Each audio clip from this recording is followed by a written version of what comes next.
show up. But in Worcester, we care a lot more about the pools than that, right?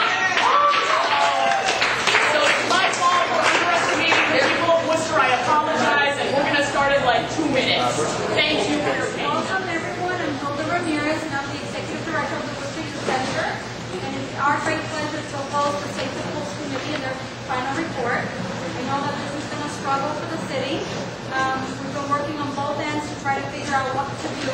I know that we miss having the pool open next door to us, but we also understand all the situations. So for us, it's about trying to figure out what's the best thing for you and families in the city. And so I'm happy to support the Safe Schools Committee here, and we're also supporting the city manager's efforts in trying to get the word out about what is available in the city. So thank you all for coming today. Thank you, Hilda. Thank you. Okay. So a couple of things. My name is Chacha Connor. I'm from Save Our Pools. So just a couple of housekeeping things. We are going to keep the lights on while we have the presentation. We are going to give a brief PowerPoint. In the middle of our PowerPoint, a couple of folks, actually from Custom Pools, 2 of whom came all the way from New Hampshire, 1 of whom came all the way from South Carolina to speak to us today, are going to speak to us. So we're very honored to have them here, very grateful. I'm very grateful for your presence. I want to recognize several members of the City Council, several candidates for City Council, and Nicole from Bob Spillane's office.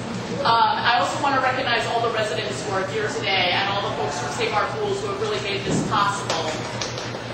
We're going to hold questions until the end. There will be a question and answer period. And lastly, I just want to ask, you know we are unmiked here, so if everybody could just please hold it down and really give folks who are up here your full attention, that would be awesome. Thank you so much. And I'm going to hand it over to Sara Assefa.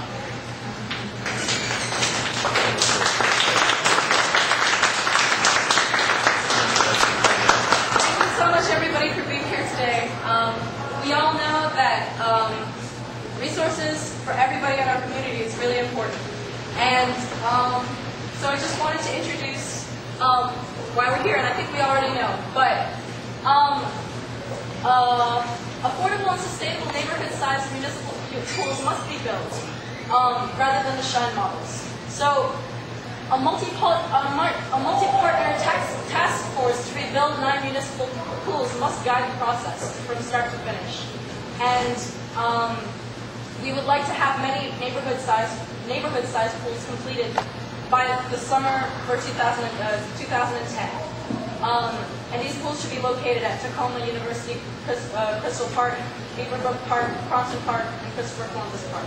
So, just to wrap this up, today we're here because we care so very much about our communities. We care so very much about access to recreation in our neighborhoods. And we care very much that everybody has a chance to access these things. We know that it's very difficult because at this time, our funds are limited. So how can we make sure that we bring people together and make sure that we do ensure that there's access to recreation in all neighborhoods? And we have a plan for that we would really like to work with the city and to work with many others to see our dream of everybody being able to play and live a healthy childhood come true. And so in order for that to happen, we believe that we need to have pools that actually are at a scale that make it possible for us to have pools in every neighborhood.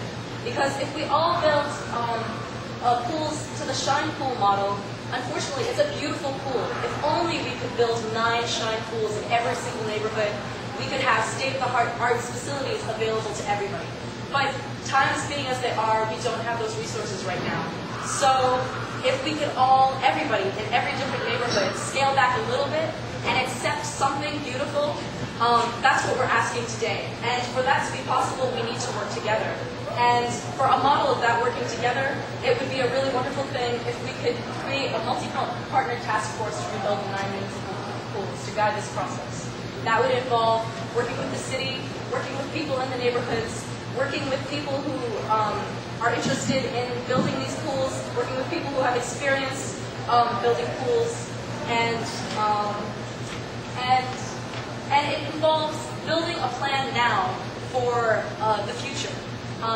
Obviously, we have to take baby steps and do what we can as the opportunity arises. But if we start small, meaning if we start with like 5, if we start with 5, and we would like to start with 5 so that we have recreational facilities available for next summer. This is a hard summer, not having those recreational facilities available. But beginning with a smaller number than our dream is what's going to have to be possible. But let's not stop there. As we begin with our first baby step, let's begin at a speed so that we can build something for the future that accommodates everybody. So that's why we're here today.